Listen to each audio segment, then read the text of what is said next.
What if the one thing holding you back was the way you see yourself? Not your past, not your talent, not even your circumstances, but your belief in your own power. There's a force inside you, not loud, not flashy, but steady, unshakable, waiting to be claimed. It's not the fake confidence the world sells. It's not ego. It's not hype. It's something far deeper. True self-belief, the kind Marcus Aurelius carried through plague and betrayal, the kind the Stoics forged in silence. You don't need to shout it. You prove it by how you show up every day. So, if you've ever doubted yourself, if you've ever wondered what strength really feels like, stay with me. You're about to find out. This is the Stoic path. Let's walk it together. Build inner strength through self-belief. Self-belief doesn't arrive in a flash of inspiration. It's not handed to you. It's earned quietly, patiently, and relentlessly. It's not built in applause. It's built in the early mornings no one sees, in the tough choices no one celebrates, in the quiet moments where it's just you and your standard. The Stoics knew your mind is your only true possession. Everything else, your job, your health, your reputation, is rented from the universe, and fortune can take it back any time. But your mindset, that's yours to master. When life throws up walls, most people stop, but not you, because you understand the truth. Obstacles aren't the end, they're the invitation. They test your strength, shape your spirit, and reveal your grit. As Marcus Aurelius said, what stands in the way becomes the way. Not just a quote, a mindset, a daily practice. Every time you resist comfort, every time you stay the course when no one's watching you, declare, I am worth the effort. You're not waiting for permission. You're not asking to be chosen. You choose yourself. You build your crown in fire, not with noise, but with discipline, not with praise, but with principle, brick by brick, choice by choice. And over time, something changes. You stop chasing validation because deep down, you know you've already become the person you were waiting for. And that foundation built on truth, effort, and virtue can never be shaken. Why discipline is the highest form of self-respect. Discipline isn't punishment, it's power. It's not about restricting your life, it's about refining it. It's how you prove to yourself day by day that your time, your energy, your life matters. It's not glamorous. No one claps when you choose to rise early, to train when you're tired, or to walk away from what doesn't serve you. But in those silent moments, you are telling yourself something profound.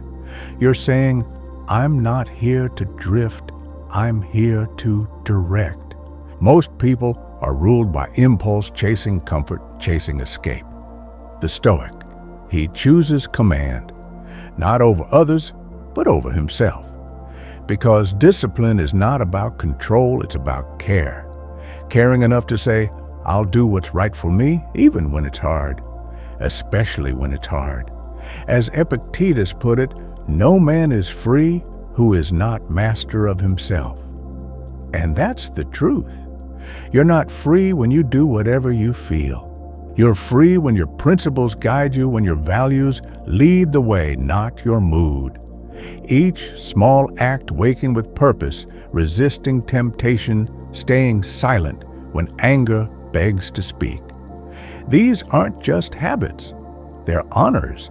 They are rituals of self-respect, because every time you follow through, every time you keep a promise to yourself, You're not just building discipline, you're becoming trustworthy to yourself.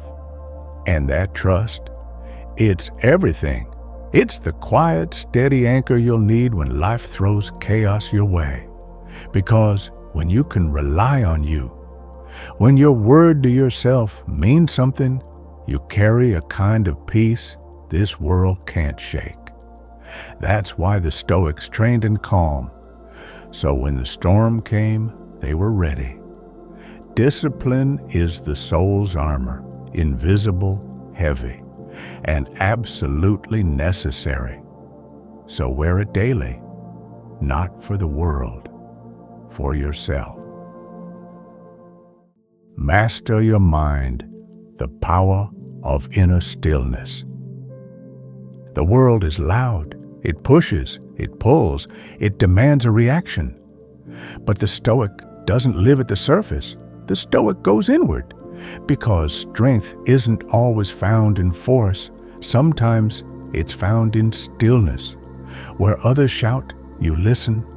Where others react, you reflect. And where others panic, you pause. Seneca said, "A man is as wretched as he has convinced himself that he is." And he was right. Your perception, it shapes everything. It colors your reality. It builds or breaks your peace. So when the noise rises, when emotions flare, when the world feels like too much, the Stoic doesn't run from it. He doesn't drown in it. He descends beneath it to that deeper current, that still steady space within, because stillness is not emptiness. It's not weakness. It's presence. It's clarity. It's knowing how to sit with discomfort without needing to numb it. It's asking your fears, are you true or just loud? And this is where your real power begins. Not in overpowering others, but in mastering your own mind. Train your awareness like a muscle. Sit with your thoughts before they turn into storms. Write them down, name them, and dare to question them. Ask, is this fear real or imagined? Is this thought helping me or holding me hostage? Is this mine, or did I borrow it from someone else's doubt? Strip it all down, and what's left is truth, is strength, is you undisturbed. Because the Stoic doesn't silence emotion by force. He listens, learns, and then chooses his response, not out of numbness, but out of wisdom. And when you can slow down in a world that only speeds up, when you can breathe deeply in chaos and see clearly when others are lost, that's not just clarity, that's power. The quiet strength of endurance. Endurance, it's not just getting through pain, it's how you carry it. To endure doesn't mean you're numb. It means you stand up with weight on your shoulders and fire in your chest and say, I will not quit here. It means walking through heartbreak, disappointment, and uncertainty, and still choosing to move forward even when no one sees it, even when no one says, well done. That is not weakness. That's willpower in motion. Because true strength, it's not found in dramatic displays or loud declarations. It's found in the silent days, the unseen struggles, the early mornings you drag yourself out of bed, the late nights you show up anyway, the moments you keep your word when breaking it would be easier. That's when endurance becomes visible, not in what you say, but in what you keep doing. The Stoics admired those who bore burdens without complaint, who faced adversity without needing the world to notice. Why? Because they knew fate doesn't hand heavy loads to the weak. It hands them to those ready to become more. Every trial is a forge, every hardship a sharpening, not a punishment, but a process. And when you endure with grace, not bitterness, not resentment, but quiet strength, you become a kind of person others can lean on. You become a mirror through which they see their own potential. You don't need to speak it. People feel it. Your steadiness, your patience, your refusal to be broken. You become a source of gravity not because life was easy, but because you refused to bend when it was hard. That's what endurance is. It's not dramatic. It's not flashy. It doesn't demand the spotlight. But it builds legends. So when life gets heavy, when everything in you wants to retreat, don't. Stand up. Breathe deep and whisper to yourself, "This is training. I am becoming stronger." You are what you repeatedly do. You are not your job. You are not your resume. You are not your mistakes, your fears, or the things you haven't done yet. You are what you choose to do over and over again. That's where identity lives, not in titles, not in thoughts, but in action. The Stoics didn't sit around waiting for clarity. They acted from principle, especially when clarity was missing, because they understood something powerful. You don't think your way into belief. You act your way into it. Every time you follow through, every time you choose truth over comfort, discipline over distraction, courage over convenience, you're sculpting something, not a persona, a character, a real one. And yes, it's slow. Yes, it's subtle. But over time, those small acts carve you into someone solid, someone real, someone you respect. Action is the chisel. Self-belief is the sculpture. And your habits, they're writing your biography. So ask yourself, what story am I telling through my choices today? Because you don't have to wait for a label. You don't need the world to name you. You name yourself through how you show up. That's the Stoic way.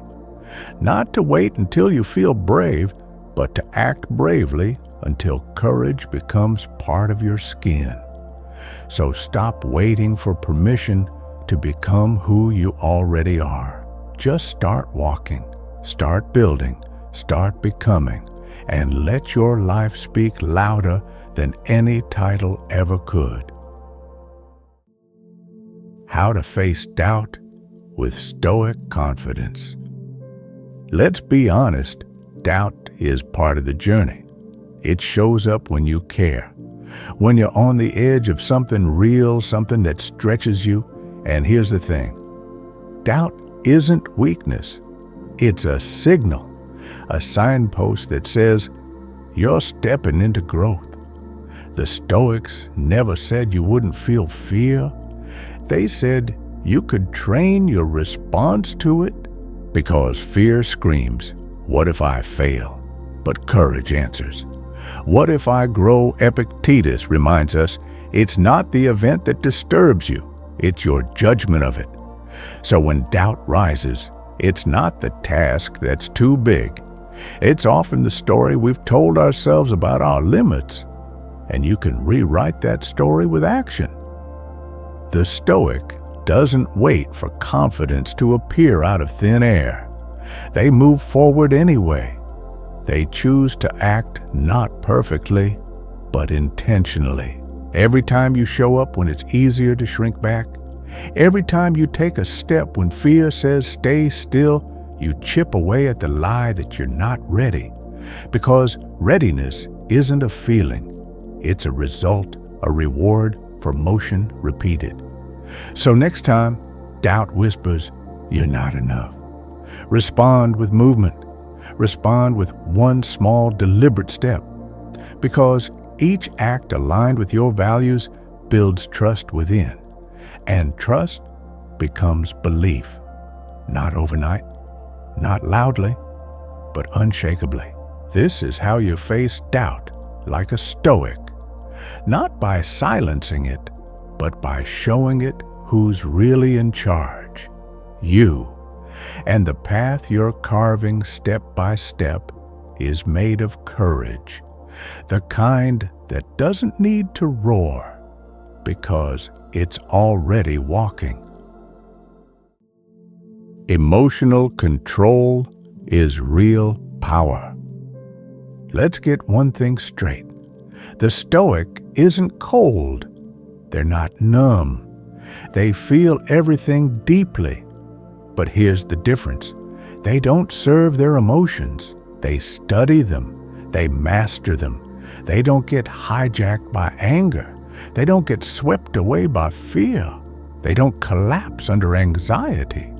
Why? Because they've trained for the moment before the reaction.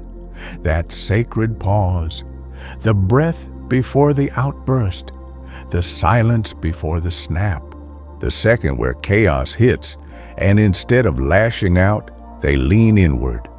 That's where the real power lives, in the ability to choose, to observe emotion without being enslaved by it, to say, I feel this, but I am not this.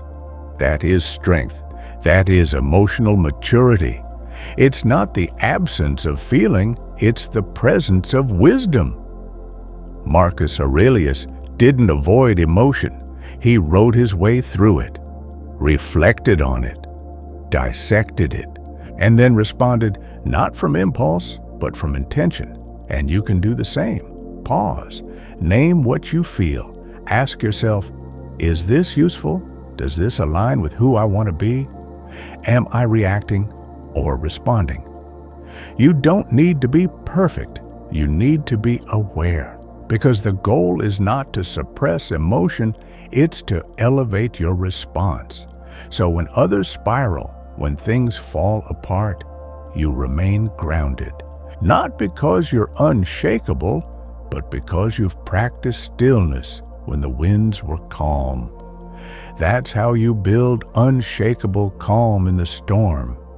And that calm, that clarity, that choice, that's your power. Speak with purpose, lead with clarity. Your words aren't just sounds in the air. They're signals, blueprints, commands whispered straight to your subconscious. Every sentence you speak is a vote for the person you're becoming. So the question is, are your words building you up or breaking you down?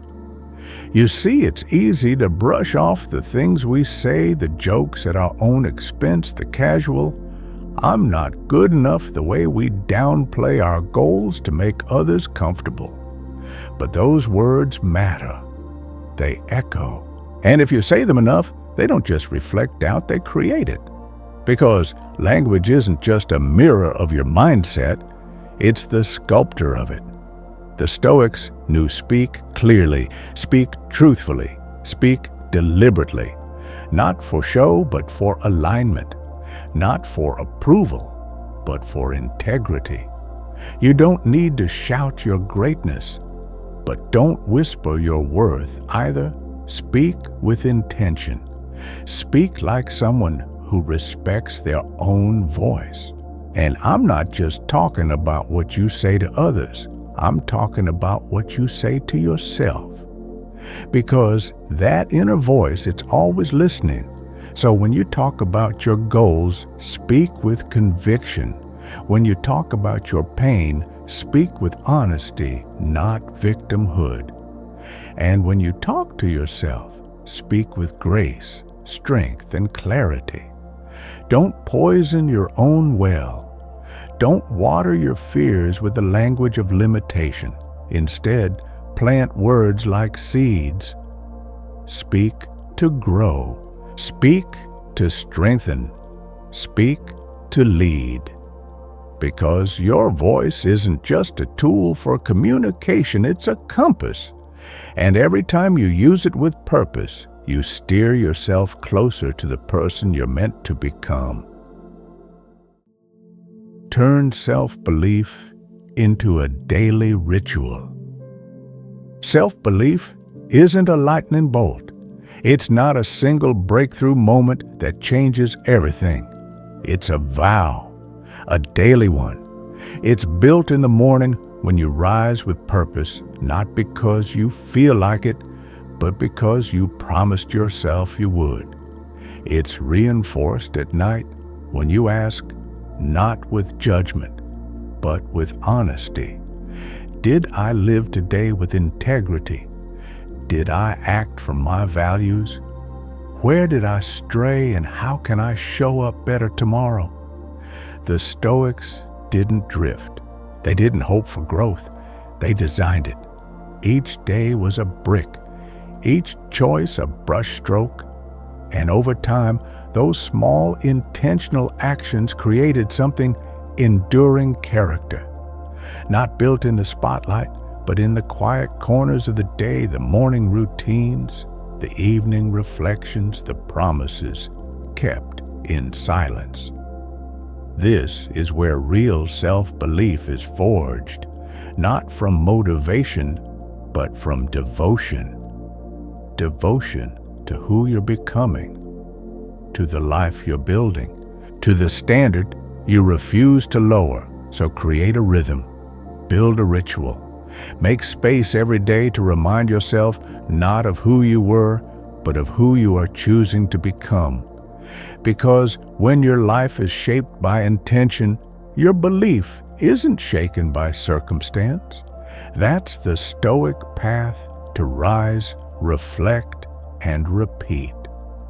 To live as though each day is a message to your future self that says, you can trust me. I show up. Leave a legacy of strength and integrity. One day, the noise will stop, the applause will fade, the spotlight will dim, and the world will move on. But you will know. You'll know how you carried yourself, how you stayed true when it would have been easier to fold, how you kept going not for recognition, but because your values wouldn't let you quit. That's legacy. It's not found in titles or trophies. It's found in the way you stood in the storm, in the silence when no one was clapping, but you showed up anyway. Memento mori.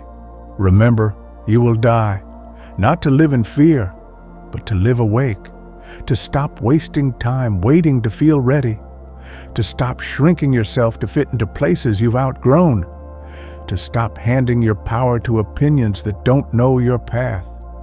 The Stoics understood death isn't a threat, it's a teacher. It reminds you this moment matters, so live it fully. Speak your truth now. Love fiercely now. Act with honor today. Let your life be your message, not loud, not boastful, but undeniable. Let your presence speak for itself in how you move, how you treat people, how you stay grounded when life tries to shake you. Because the real legacy, it isn't written in history books. It's written in people.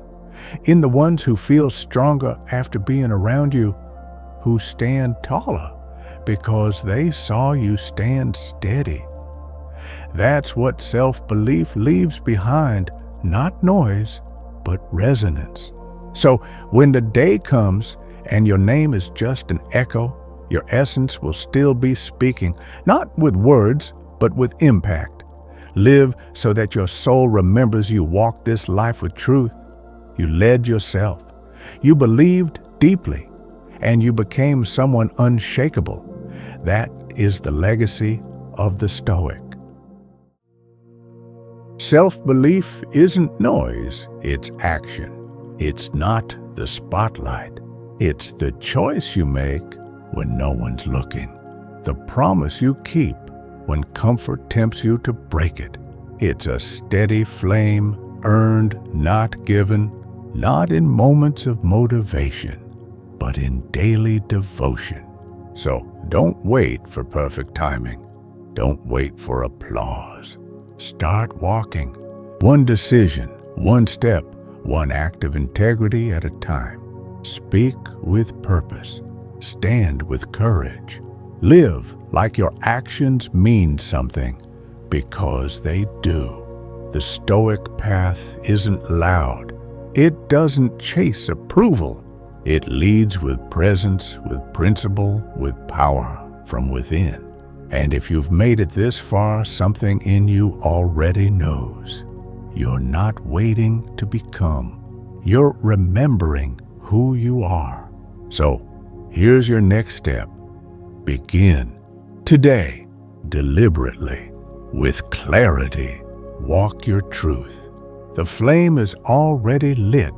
Now make it burn. If this message spoke to something deep inside you, if it reminded you of who you are or who you're becoming, don't keep it to yourself. Like this video to let your future self know I'm showing up. Subscribe to walk this path with us steadily, intentionally, together. Share it with someone who needs a reminder of their own strength, because we rise higher when we rise together. This is the Stoic path. Let's keep walking